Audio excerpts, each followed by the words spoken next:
Hello bachcho, let's read this question. The question says that the period of oscillation of mass m suspended from a spring of negligible mass is capital T.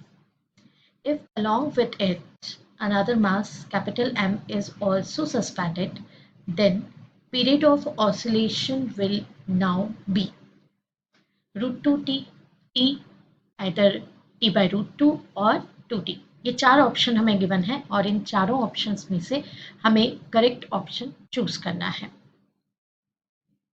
तो students यहाँ पर हम जो की concept है उसको discuss करेंगे सबसे पहले। तो देखिए की कॉन्सेप्ट क्या बोलता है हमारा। स्टूडेंट्स यहाँ पर जो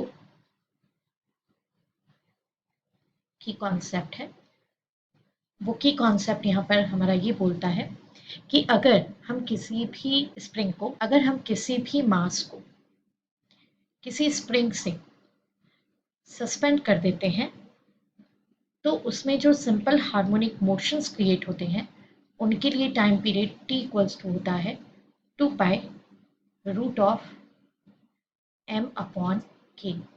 यहाँ पर m जो है वो मास है, k स्प्रिंग कांस्टेंट है और t टाइम पीरियड है। m दैट इज मास जिसको हम स्प्रिंग के साथ सस्पेंड कर रहे हैं, k दैट इज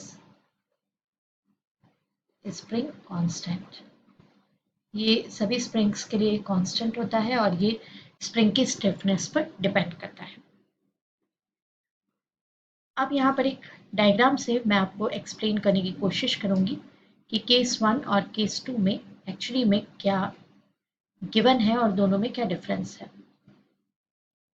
यहाँ पर एक मास स्प्रिंग से सस्पेंडेड है, राइट। ये हमने स्प्रिंग लिया और स्प्रिंग से मास m को सस्पेंड कर दिया, दैट इज लटका दिया है उसको, है ना, इस तरीके से जैसा कि फिगर में शो किया है। और ये सेकंड केस है। सेकंड केस में भी स्प्रिंग वही है, इसीलिए स्प्रिंग का जो कांस्टेंट है k वो चेंज नहीं होगा। यहाँ पर स्प्रिंग का जो मास था, स्प्रिंग के साथ जो मास था वो m तो था ही था, लेकिन एक और मास, यहाँ पे हमने इतना ही मास जितना पहले था इतना ही मास हमने कैपिटल M और लटका दिया, ठीक है, इसको और सस्पेंड कर दिया। तो यहाँ पे सेकेंड केस में टोटल मास कितना हो गया, m plus m that is equals to 2m। आपको इस बात का ध्यान रखना है, ये फर्स्ट केस है और ये वाला जो केस है ये सेकेंड केस है, ठीक है।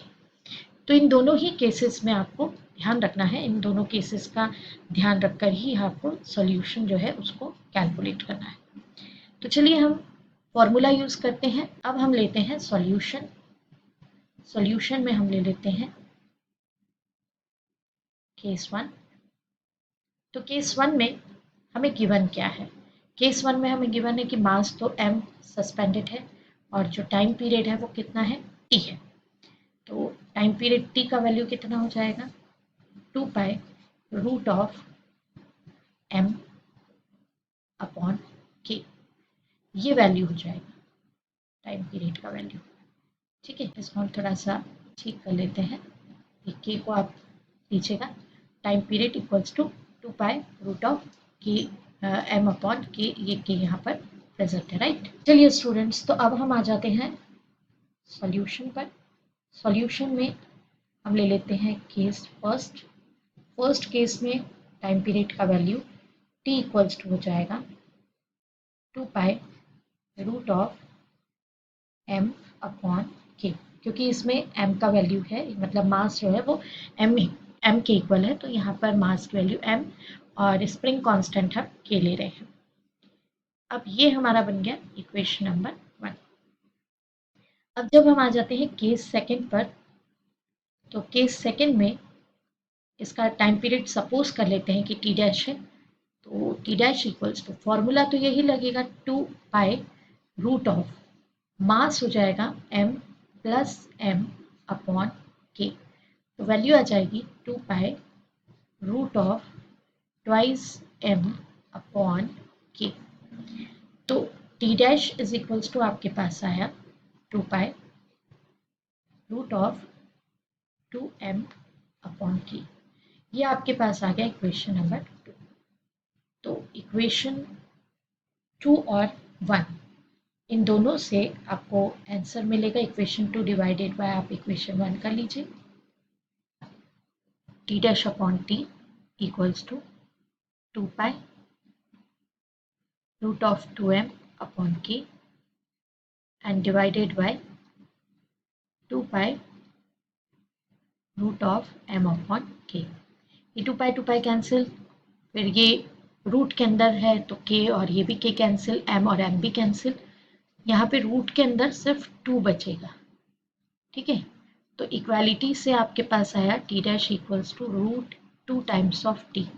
मतलब जो सेकेंड केस में ये टी डैश जो है वो सेकेंड केस में टाइम पीरियड है, तो सेकेंड केस में टाइम पीरियड मतलब जब हम जस्ट मास को डबल कर देते हैं तो उस कंडीशन में जो टाइम पीरियड है वो प्रीवियस का मतलब फर्स्ट केस का रूट 2 टाइम्स हो जाता है। तो चलिए आइए देखते हैं कि कौन सा वाला ऑप्शन जो है वो करेक्ट है। तो यहाँ पे ऑप्शन नंबर 1 जो है वो करेक्ट ऑप्शन है। This is the final answer. Hope you understood it well. Best of luck. Thank you.